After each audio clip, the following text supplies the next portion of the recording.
ಹಸಿ ಟೊಮಟೊ ಚಟ್ನಿಗೆ ತೋರಿಸ್ಕೊಡ್ತಾ ಇದ್ದೀನಿ. ಹಸಿ ಟೊಮಟೊ ಅರ್ಧ ಕೆಜಿ, ಸ್ವಲ್ಪ ಕರಿಬೇವಿನ ಸೊಪ್ಪು, 10 ಒಣಮೆಣಸಿನ್ಕಾಯಿ, 1 ಗೆಡ್ಡೆಯಷ್ಟು ಬೆಳ್ಳುಳ್ಳಿ, 2 ಈರುಳ್ಳಿ, ಕಡಲೆಬೀಜ 2 ಸ್ಪೂನು ಮತ್ತು ಕೊಬ್ಬರಿ ಅರ್ಧ ಕಪ್ಪು. ಆಪ್ಷನಲ್, ಇಷ್ಟ ಇದ್ರೆ ಹಾಕ್ಬೋದು, ಇಲ್ಲಾಂದರೆ ಬೇಡ. ಹಸಿಮೆಣಸಿನ್ಕಾಯಿ 5, ಉದ್ದಿನಬೇಳೆ 1 ಸ್ಪೂನು, ಅರ್ಧ ಸ್ಪೂನ್ ಜೀರಿಗೆ, 1 ಸ್ಪೂನ್ ಹುಣಸೆಹಣ್ಣು, ಚೂಟೆ ಇದು ಬೆಲ್ಲ, ಎಳ್ಳು 2 ಸ್ಪೂನ್, ಉಪ್ಪು ಹಾಕ್ತಾಯಿದ್ದೀನಿ.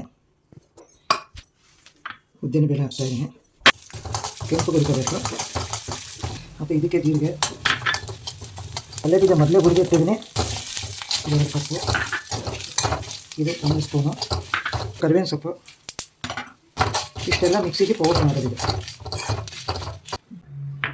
ಹಸಿಮೆಣಸಿನ್ಕಾಯಿ ಈ ಥರ ಮಾಡಿಕೊಂಡ್ರೆ ಎದುರಲ್ಲ, ಇಲ್ಲಾಂದರೆ ಎದುರು ಬಿಡುತ್ತೆ. ಆಮೇಲೆ ಅದರಲ್ಲಿ ಜೀರಿಗೆ 2 ಈರುಳ್ಳಿ ಹಾಕಿದ್ದೀನಿ. ಉಪ್ಪು ಹಾಕಿದರೆ ಬೇಗ ಬೇಯುತ್ತೆ.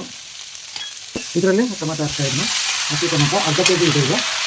ಈಗ 10 ನಿಮಿಷ ಮುಚ್ಚಿದ್ರೆ ಮೆತ್ತಗಾಗುತ್ತಿದ್ದು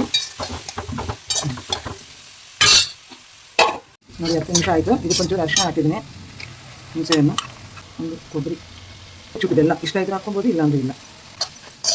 ನೋಡಿ ಇದು ರೆಡಿ ಆಗಿದೆ. ತಣ್ಣಗೆ ಆದಮೇಲೆ ಮಿಕ್ಸಿಗೆ ಹಾಕಿ ತೋರಿಸ್ತೀನಿ.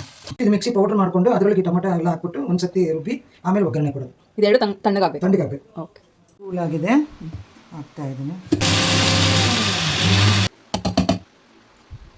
ಅದೆಲ್ಲ ಇದಕ್ಕೆ ಹಾಕಿದ್ದೀನಿ. ತಣ್ಣೀರು ಹಾಕಬೇಡಿ, ಬೇಕಾದರೆ ಬಿಸಿನೀರು ಹಾಕಿ. ತಣ್ಣೀರು ಹಾಕಿದರೆ ಕೆಟ್ಟೋಗುತ್ತೆ, ಬಿಸಿನೀರು ಹಾಕಿದರೆ 1 ವಾರ ಆದರೂ ಏನಾಗಲ್ಲ. ನಾನು ನೀರು ಕೂಡ ಹಾಕಿಲ್ಲ, ಕರೆಕ್ಟಾಗಿ ಸರಿವಾಯಿತು. ನೀರು ಏನಾರ ಕಡಿಮೆ ಅನಿಸಿದರೆ ಬಿಸಿನೀರು ಹಾಕೋಬೇಕು ಅಷ್ಟೇ, ತಣ್ಣೀರು ಹಾಕಬಾರ್ದು. ನಾನು ಯಾವ ನೀರು ಹಾಕಿಲ್ಲ. ಇವಾಗ ಇದಕ್ಕೆ ಒಗ್ಗರಣೆ ಹಾಕ್ತೀನಿ. ಸಾಸಿವೆ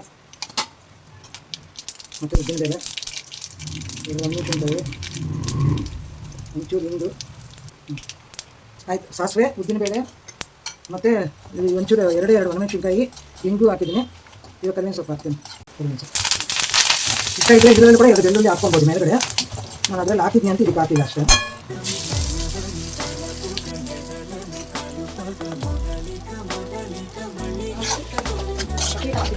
ಹಸಿ ಟೊಮಾಟೊ ಚಟ್ನಿ ರೆಡಿ ಆಗಿದೆ.